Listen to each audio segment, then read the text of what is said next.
Good evening and Jai Hind student. Welcome to Sunbeam School Sultanpur online classes. We'll be starting NCERT class 8 chapter 5 judiciary. In this video, we discuss about some important question related to this chapter.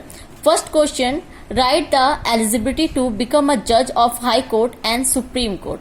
हम judiciary system के बारे में पूरा हमने read कर लिया, judiciary system क्या है, वो कैसे मूव करता है और किस तरह वो इंडिपेंडेंट रहता है. अब जो जजेस होते हैं वो किस तरह अपॉइंट किए जाते हैं, उनके लिए क्या एलिजिबिलिटी है. द हाई कोर्ट जज, जो हाई कोर्ट के जज होते हैं, he should be a citizen of India and he must have been an advocate in any high court of India. He must have work for at least 10 years on judicial post. जो high court का जज होते हैं वो कम से कम वो advocate होने चाहिए हाई कोर्ट में, हाई कोर्ट ऑफ इंडिया में 10 years तक उन्हें जुडिशियल वर्क कराना चाहिए और मस्ट वो इंडिया के सिटीजन होने चाहिए. नेक्स्ट, सुप्रीम कोर्ट जज एलिजिबिलिटी. आर्टिकल 124 के अंडर में ही हाई कोर्ट सुप्रीम कोर्ट के जज को अपॉइंट करा जाता है.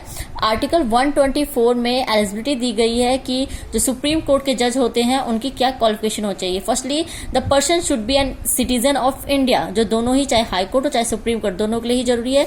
He she should have been for at least 5 years a जज ऑफ अ हाई कोर्ट और 2 or more such courts in succession. वो किसी भी हाई कोर्ट में, इंडिया के किसी भी हाई कोर्ट में वो 5 years तक जज के रह चुका हो. And she has been for at least 10 years an advocate of high court or of 2 or more such court in succession.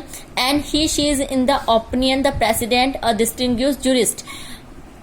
उसने एडवोकेट का 10 years तक वो लॉयर रह चुका, एडवोकेट रह चुका हो. और जो हाई कोर्ट और सुप्रीम कोर्ट के जज अपॉइंट करे जाते हैं, ये रेसिडेंट इनको अपॉइंट करता है. और सुप्रीम कोर्ट को जूरी, जो 4 जजेस की जूरीज होती है, उनकी रिकमेंडेशन के बाद उनको प्रेसिडेंट अपॉइंट करते हैं. Now next question, differentiate between civil and criminal court cases. हम लोग जानते हैं कि हमने देखा जो डिस्ट्रिक्ट कोर्ट होती हैं या अदर कोर्ट्स, उसमें 2 टाइप के cases, civil cases, criminal cases चलते हैं. सिविल लॉ या क्रिमिनल लॉ दोनों ही चेंज होते हैं. आईपीसी और सीआरपीसी दोनों ही चेंज होते हैं.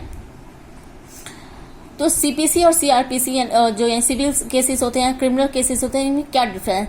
Civil cases usually involve private disputes between person और ऑर्गेनाइजेशन. सिविल केसेस जो प्राइवेटली जो झगड़े होते हैं नॉर्मली किसी पर्सन या ऑर्गेनाइजेशन के बीच में, उनको सॉल्व करता है. Like this disputes relating to sale of land, purchase of goods, rent matter, divorce cases, family related message, यानी आम जो झगड़े होते हैं किसी भी जमीन जायदाद से रिलेटेड या फिर लड़ाई झगड़ों से रिलेटेड, इन सबको सिविल केस में फाइल करा जाता है. And criminal cases, the criminal cases are related to theft, robbery, murder, criminal offence is criminal cases. और क्रिमिनल केस में जो भी लूट मार, चोरी, मर्डर, इनसे रिलेटेड जो केस होते हैं वो क्रिमिनल केस में फाइल करे जाते हैं.